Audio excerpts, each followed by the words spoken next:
As we unfortunately begin another session of a MAGA majority in Congress, I think it is important to highlight the bright spots in the Democratic Party pushing back against the completely incompetent MAGA majority and calling them out for what they are: a party of obstruction, unable to govern, and unfocused on getting anything real done. People who ran on the promise of lower prices and cheaper gas, but can't actually deliver that, and also don't care to. They don't care about it. They care about getting their Fox News hit, and they care about raising money off the back of their lies. But there are some members of Congress who actually do care, and they're usually called Democrats. And one of those Democrats, one of the young and important faces of the Democratic Party, is AOC. And so as we get this new year going, and unfortunately it is starting with a MAGA majority in the House, I want to take a look at some of AOC's best moments from this past year to give us a little bit of hope for this coming one. So let's take a look. People have no idea. Legislators who are claiming to understand the issue of immigration don't have the slightest clue as to what is happening in Latin America while supporting the very policies that are driving people to here in desperation in the first place. So don't talk to me about how Republicans have an answer to the issue of immigration. I was accused by my colleague on the other side of the aisle about my white privilege. I want to say, number one, as the former ranking member of the Civil Rights Subcommittee under Chairman Raskin last session, I take great pride as a white female Republican to address the inadequacies in our country. I come from a district where rich and poor is literally black and white, black versus white on most days. I am very well aware of our rich history and try to recognize it as best as I can in the position that I have, and I resent the fact that you're going to throw that in my face up here. I'm one of the few people that you'll see on my side of the aisle trying to do the right thing to right people every single day. It was a very beautiful speech by the gentlelady who, as she mentioned, was helped lead on the now majority side, the Civil Rights and Civil Liberties Subcommittee. But I think it's so exemplary of the point that she also oversaw the elimination of the Civil Rights Subcommittee on this committee, which really kind of gives the whole game away. We show up, we give speeches, we give flowery words, but at the end of the day, participate in the structural erosion of the rights and representation of people that are marginalized, women, people of color, people that just need to see their due process and civil liberties protected in this country. But I will move on. I have a quick question. Simple. Is it your testimony today that you personally witnessed President Joe Biden commit a crime?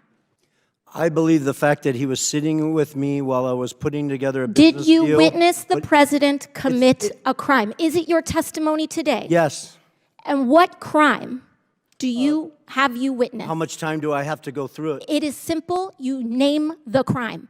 Did you watch him steal something? Corruption statutes, RICO and conspiracy. What is it? What is the crime, sir? Specifically. You asked me to answer the question. I answered the question. No. RICO, you're obviously not familiar with. Corruption Excuse me, statutes, sir. Excuse me, FARA. sir. Excuse me, sir. RICO is not a crime. It is a category. What is the crime? It's a category of crimes that you're then charged You under have charges. a long 100 You list have of charges. statutes. Sir, please You want me to name the exact statute under RICO? Yes. Well, it's funny. In this committee room, everyone's not here. There's over 18 All right, sir. I reclaim my time. lawyers that went to law school. I I'll leave reclaim it my up time. to you guys Okay, to thank define you, the sir. I statute. reclaim my time. I think part of this DEI stuff, insofar as we insert it in younger children, implies that if you're not of European ancestry, you're not going to do as well in this country. Do you think when we talk about how we're down on people of certain demographics, it causes any defeatism in those students? Well, we certainly don't want to have the bigotry of low expectations. But do we actually know what one of the leading causes of school absenteeism is? Asthma. Asthma. I represent the Bronx. I represent kids whose only meal that they'll eat in an entire day will be from school. I represent kids whose the cleanest air that they'll breathe in their entire day, maybe if they're lucky, will be from their school. That the safest place that they will be in a day will be their school. And so when we come here, we talk about schools. But if you close your eyes and put yourself in a classroom of someone else's district, you'll see that the challenges are different here. So this is not about what we're teaching about European versus non-European descent. If you want to know what an unfolding genocide looks like, open your eyes. It looks like the forced famine of 1.1 million innocents. It looks like thousands of children eating grass as their bodies consume themselves while trucks of food are slowed and halted just miles away. It looks like good and decent people who do nothing, or too little, too late. It is against United States law to provide weapons to forces who block United States humanitarian assistance. And that is exactly what is happening right now. Do you know what we're here for? You know we're here about AG. I don't think you know what you're here for. Well, you the one talking about, I guess I think your fake eyelashes are messing up No, what you're ain't reading. nothing. Hold on. Listen. Order. Mr. Chairman, beneath would even you you, please Mr. Green. regain That's beneath order even of your you. committee? Order. Not a Mr. point I of do order. have a point of order, and I would like to move to take down Ms. Green's words. That is absolutely unacceptable. How dare you attack meeting will the suspend, physical meeting will appearance of another suspend. person? Are your Move feelings hurt? her words down. Aw. Oh, girl, baby girl. Oh, really? Don't even play with Baby me. girl? We're gonna, I don't We think are going to so. move, and we're going to take your words down. I Thank you very second that motion. So who will have to? much. No, we're taking her words down. No way is that being allowed. He has to retract. Absolutely not. Absolutely not today. Yeah. Not today. Gotta find some place where I can work. Here's what we're not going to do. And apologize to Ms. Crockett. That's fine, but she has to do a public apology. And she has to actually apologize. And if it's not a real apology, here's what we're not going to do. publicly. We're not going to do a smarmy apology. She has to actually apologize. And that needs to be up to Ms. Crockett as well. Because her ego's bruised. Yeah, that's what it is. That's all it is. She's not She used to doesn't people wanna talking back to She her. doesn't want to say sorry to nobody for nothing. She's going to learn. Have you done anything to work with other agencies to tackle the human and drug trafficking in Indian country related to the border crisis? Since the president has been in office, Congresswoman. That is a yes or no question. Can we you have- answer? Would you please answer my question? Mr. Chairman, can you let the secretary answer the question? She's not answering my question. Congresswoman, since the president has been in office, he has restarted the White House Council on Native American Affairs.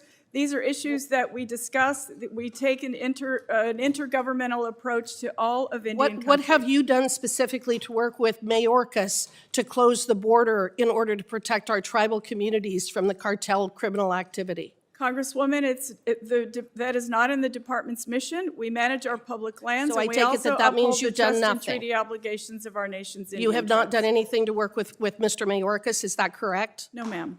Okay. I want to clarify a few things.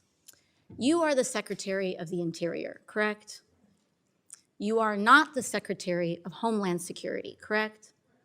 The jurisdiction for border enforcement largely falls under the Secretary of Homeland's department. Is that correct? That is my understanding. And I think it is profoundly unfair of a line of attack to come in for explicitly targeting a secretary whose jurisdiction is legally bound for not being nominated to a different department.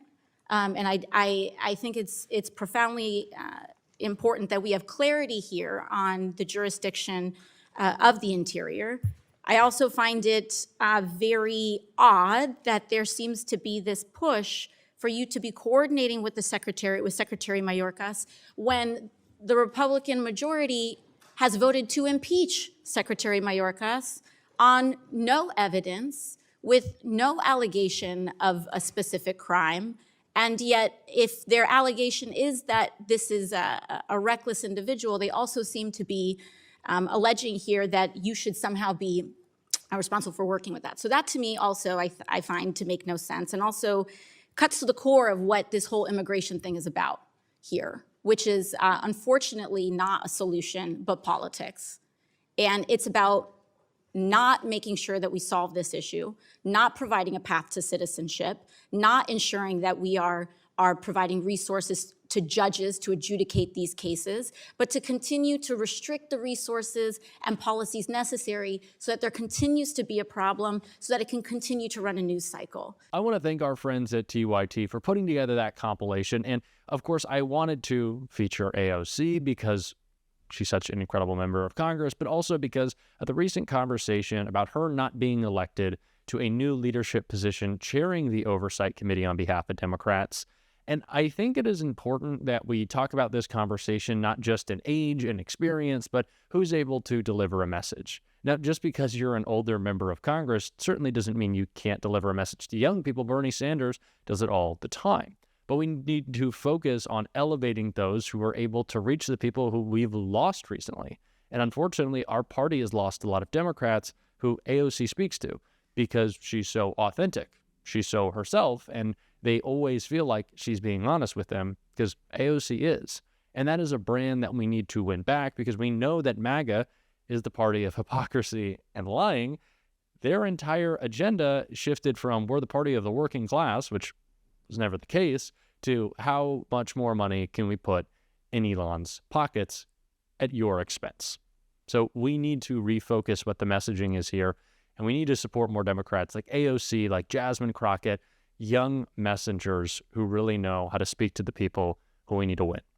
And we're going to be talking about that every single day on this show. And if you want to support that, as always, you can hit that subscribe button. You can leave a like on this video. And if you're stuck around at the end, you can drop a blue heart in the comments.